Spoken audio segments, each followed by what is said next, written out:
நிலவை அழைத்து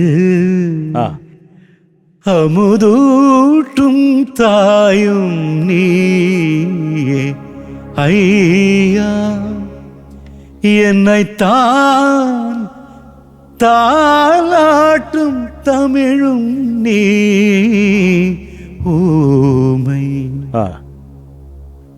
உமை எனக்கு எனக்கு ஒளி தந்த தெய்வம் நீ.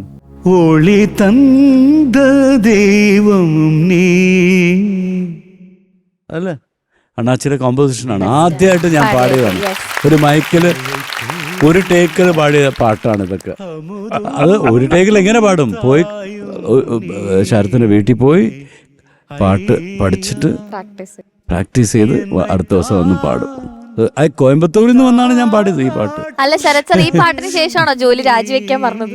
അല്ല, ജോലി രാജിവെക്കാൻ ആദ്യം തന്നെ പറഞ്ഞു. പക്ഷെ ഇതും കൂടെ പാടി കഴിഞ്ഞപ്പോൾ വെപ്പിച്ച്. അല്ല, ഞാൻ ഈ അണ്ണാച്ചി ആദ്യം വന്ന് പാടുന്നത് രാജാ സാറിന് എനിക്ക് ഓർമ്മയുണ്ട്. അന്ന് നന്നായിട്ട് പാടുമായിരുന്നു. അല്ല, എനിക്ക് അറിഞ്ഞോടെ ഇപ്പൊ ഇത്രയും ബോറാവുമെന്ന് ഞാൻ പറയത്തില്ലായിരുന്നു. ഇല്ല, പാടിയ എനിക്ക് ഇപ്പോഴും ഓർമ്മയുണ്ട്. കുങ്കുമച്ചിമ്മഴ് എന്നുള്ള ഫിലിമില് ഒരു രാജാ സാറിന്റെ നിലവ് അസാധ്യ പാട്ട്. അതിലൊരു സംഗതിയുണ്ട്, അത് മനോഹരമായിട്ട് പാടാം. എപ്പോഴാണ് ഞാൻ ഡിസൈഡ് ചെയ്ത്, എനിക്കൊരു വിശ്വാസം ഉണ്ടോണ്ടാണ് ഞാൻ പറഞ്ഞത്. പിന്നെ അണ്ണാച്ചി വെച്ചടി വെച്ചടി ആപ്പിൾ പെണ്ണായി.